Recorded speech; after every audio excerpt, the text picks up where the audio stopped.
Hi, നമ്മൾ നോക്കാൻ പോകുന്നത് എക്സലിലെ മിന്നിഫ്സ് എന്നുള്ളൊരു ഫംഗ്ഷനാണ്.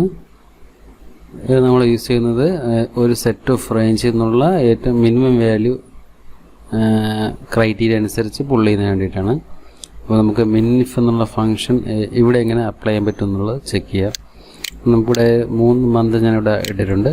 അപ്പോൾ ഇതിനകത്ത് നമ്മൾ എടുക്കാൻ പോകുന്നത് ഈ ഓരോ മന്തിലെയും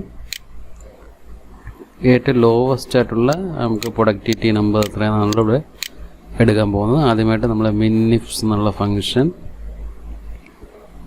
എടുക്കുക.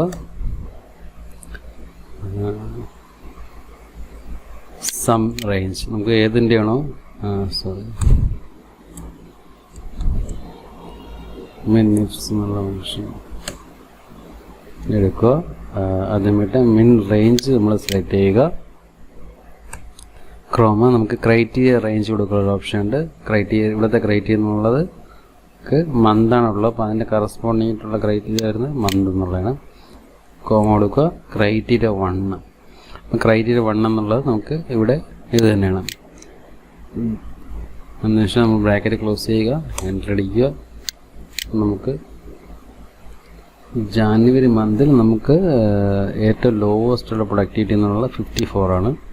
നമ്മൾ റാഗ് ചെയ്യുകയാണെങ്കിൽ നമുക്ക് ഫെബ് മന്തിൻ്റെ, മാർച്ച് മന്തിൻ്റെ, ഇതുപോലെ തന്നെ ഈ ഓരോ മന്തിനുമുള്ള ഏറ്റവും ലോവസ്റ്റ് ആയിട്ടുള്ള പ്രൊഡക്ടിവിറ്റി എത്രയാണെന്നുള്ളത് നമുക്ക് ഇവിടെ ഈസി ആയിട്ട് കണ്ടുപിടിക്കാൻ പറ്റും. നമുക്ക് എക്സാമ്പിൾ നമുക്ക് ജസ്റ്റ് ഒന്ന് ചെക്ക് ചെയ്ത് നോക്കാം. ജാനുവരി എടുക്കുക. 54 ആണ് ഏറ്റവും ലോവസ്റ്റ് ആയിട്ടുള്ള പ്രൊഡക്ടിവിറ്റി. അതാണ് ഇവിടെ വന്നിരിക്കുന്നത്. അതുപോലെയാണ് ഈ ഓരോ മന്തിലും ഏറ്റവും ലോവസ്റ്റ് ആയിട്ടുള്ള നമ്പർ ആയിരിക്കും ഇവിടെ എക്സ്ട്രാക്ട് ആവുന്നത്. അപ്പോൾ ഈ ഒരു ഫോർമുല എല്ലാവർക്കും മനസ്സിലാക്കണമെന്ന് വിചാരിക്കുന്നു. Thank you.